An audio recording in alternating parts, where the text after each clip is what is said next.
ظفر اقبال کلانوری صاحب نے ایک بڑا ریلیونٹ سوال مجھ سے کیا اور اٹھایا انہوں نے. ہم دونوں کا مائنڈ اس بارے میں بڑا بہت سے وکیلوں کا کہ یہ بار کونسلز اور بار ایسوسی ایشن یہ کب سے اعلیٰ کار بن گئی ہیں سیاسی جماعتوں کا.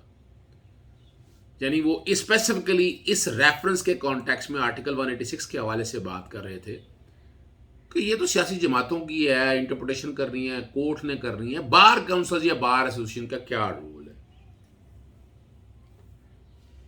یہ بڑی زیادتی ہے.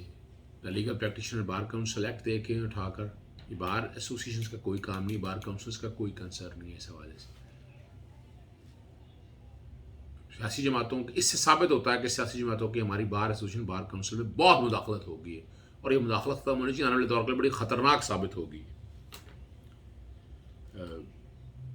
پہلے میں بتاتا چلوں کہ 3 متوقع جو فیصلے چانسز ہیں وہ کیا ہونے ہیں. ان سب کا یہ ہے، ان میں خرم چغتائی صاحب بھی دوست آئے ہوئے تھے، وہاں پر بحث کی انہوں نے Lahore high court bar association کی طرف سے یہ ریفرنس واپس ہو جائے گا. میں نے ایک بڑی سی بات کی اور عام آدمی کے لیے رکھ دوں. آپ کو یاد ہوگا 4 جنوری کو یہ بروز پیر سماعت شروع ہوئی تھی، جب نوٹس ہوا تھا ایڈوکیٹ جنرل اور اٹارنی جنرل ایڈوکیٹ جنرل وغیرہ سب کو، اور 11 جنوری کے لیے سماعت ملتوی ہوئی تھی. 16 جنوری کو الیکشن کمیشن آف پاکستان نے آ کے کہا تھا کہ یہ الیکشن جو ہے نا یہ انڈر دی کانسٹیٹیوشن ہے اور یہ خفیہ رائے شماری سے ہو سکتے ہیں. 25 فروری 2021 کو اس کا فیصلہ محفوظ ہو گیا. اٹارنی جنرل صاحب خالد جاوید خان صاحب نے بحث کی، میاں رضا ربانی نے، فاروق نائک صاحب نے، قمر افضل ایڈوکیٹ نے بڑی اچھے آرگومنٹ انہوں نے پلیڈ کیے کہ یہ جو سینٹ کے الیکشن ہے یہ خفیہ رائے شماری سے ہونی چاہیے. بڑی توجیہات ساری کورٹ کی طرف سے سوالوں کے جواب دیے. سجیل احمد سواتی الیکشن کمیشن کی طرف سے پیش ہوئے. منصور عثمان عوان جو ہیں یہ پاکستان بار کونسل کی طرف سے پیش ہوئے.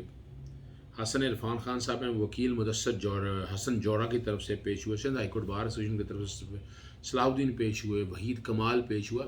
اتنے بڑے بڑے وکیل جو ہیں، ویسے فیسیں رہنا سہنا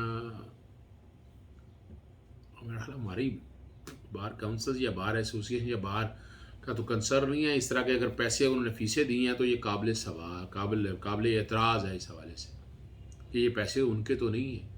اگر فیسیں دی گئی ہیں، اگر ایکسپینسز کی شکل میں بھی دیے گئے ہیں تو سوال تو بنتا ہے.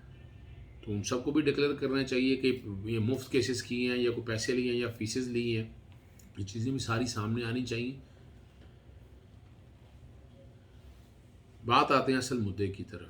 سب سے پہلی بات ہے آرٹیکل 186 کو سامنے رکھ کے دیں. صدر پاکستان نے ایک سوال رکھا ہے اور اس کا جواب دینا بڑا ضروری ہے. سپریم کورٹ یہ ریٹرن نہیں کر سکتی.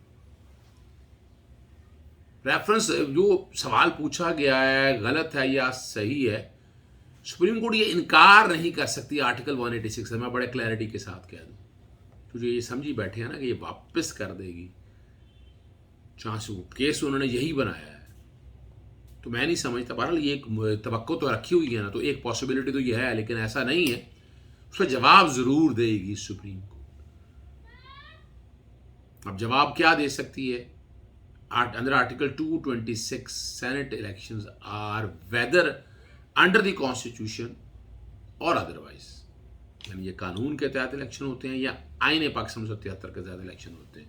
میرا اوپینین بڑا کلیئر ہے، یہ آئین پاکستان 1973 کے تحت الیکشن ہوتے ہیں اور اس میں بڑی کلیئرٹی ہے.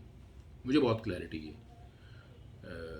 ٹرانسپیرنسی کو متناسب نمائندگی کا سیٹسفائی نہیں کر سکے. اگر دیکھیں اگر یہ سارا کچھ ہی اگر ہونا تھا تو پھر خواتین کی نشستیں متناسب نمائندگی سے کیوں دی گئیں؟ اس پہ بھی خفیہ رائے شماری ہونی چاہیے تھی. وہ تو نام سارے سامنے آپ کے آتے ہیں. اور بیلٹ پیپر اور چیئرمین ڈپٹی چیئرمین سینٹ یہ الیکشن انڈر دی کانسٹیٹیوشن ہوتے ہیں. Speaker national assembly deputy speaker national assembly یہ الیکشن انڈر دی کانسٹیٹیوشن ہوتے ہیں. صدر پاکستان کا پورا پروسیجر فراہم کیا گیا ہے. آرگومنٹ جتنے مرضی سن لیں ادھر سے ادھر کے حوالے سے. اور یہ سوال کسی وقت ہونا چاہیے بار کونسل یا بار ایسوسیشن کس کیپیسٹی میں گئے. پھر باقی سیاسی جماعتوں کا اپنا ایک ایجنڈا ہے، پر ہم نے وہ سارا کچھ دیکھ لیا کہ پنجاب کے سینٹ کے الیکشن چودھری پرویز لائی کی وجہ سے اپنے بندے کو جتانے کے لیے انہوں نے مینج کیا، وہ الیکشن بلا مقابلہ ہو گئے.